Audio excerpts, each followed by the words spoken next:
শ্রীলঙ্কায় লোহার ধারালো স্পাইক ব্যবহার করে নারকেলের খোসা ছাড়ানোর পদ্ধতি এখনও বিভিন্ন কারখানায় দেখা যায়।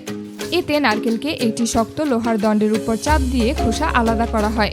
তবে এই পদ্ধতি শ্রমিকদের জন্য কষ্টকর। তাই উন্নত কিছু কারখানায় এমন অনেক মেশিন দেখা যায় যেগুলো প্রতি ঘন্টায় কয়েকশত নারকেলের খোসা ছাড়িয়ে দিতে পারে। খোসা ছাড়ানো হলে প্রথমে সেগুলো সংগ্রহ করে কারখানায় নেওয়া হয়। এরপর এগুলো পরিষ্কার করা হয় এবং প্রয়োজন অনুযায়ী গরম পানিতে ভেজানো হয়। এই ধাপের উদ্দেশ্য হলো খোসার আঁশকে নরম করা। কিছু কারখানায় গরম পানির পরিবর্তে সাধারণ কেমিক্যাল ব্যবহার করা হয়। এতে খরচ অনেক কম হয় এবং আঁশ অনেক দ্রুত নরম হয়ে যায়। খোসার মধ্যে মূলত দুটি গুরুত্বপূর্ণ উপাদান পাওয়া যায়।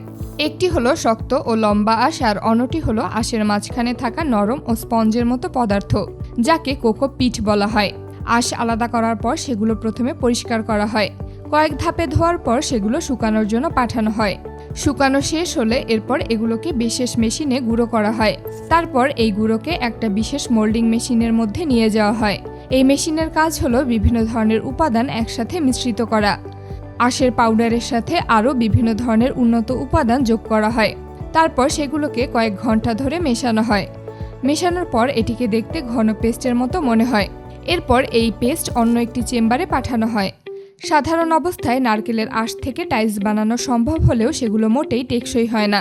তাছাড়া ঘরের চালে ব্যবহার করা টাইলস যেন বছরের পর বছর টিকে থাকে, সে কারণে সেগুলোকে মজবুত করে বানানো হয়।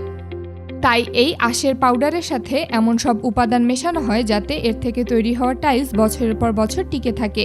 এরপর সেই পেস্ট একটা বিশেষ মেশিনের দিকে যায়। এই মেশিনের মধ্যে বিশেষ ধরনের ছাঁচ থাকে। ছাঁচের ভেতরে নির্দিষ্ট পরিমাণ পেস্ট ঢেলে দেওয়া হয়।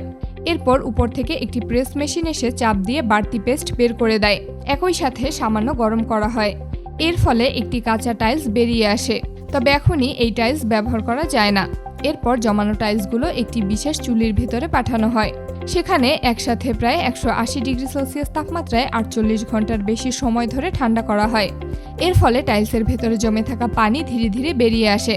টাইলস ধীরে ধীরে শক্ত হয়ে যায়। এরপর মেশিন থেকে টাইলস বের করে প্রায় 6 ঘন্টা সময় ধরে ঠান্ডা করা হয়। ঠান্ডা টাইলসগুলোকে বিশেষ কনভার্টারের মাধ্যমে চেকিং ইউনিটে নিয়ে যাওয়া হয়। এখানে টাইলসগুলো চেক করা হয়। কোনোটি ফাটা বা ত্রুটিপূর্ণ হলে সেটি সরাসরি বাদ দেওয়া হয়। বাকি টাইলসগুলো প্যাকেজিং ইউনিটে চলে যায়। এক একটি প্যাকেটের মধ্যে 24টি করে টাইলস রেখে প্যাক করা হয়। প্রায় 12টি এমন বক্স একসাথে করে টাইলসের প্যালেট আকারে সাজিয়ে রাখা হয়। এরপর এই প্যালেট শুধু শ্রীলঙ্কা না, বিশ্বের বিভিন্ন প্রান্তে পাঠিয়ে দেওয়া হয়।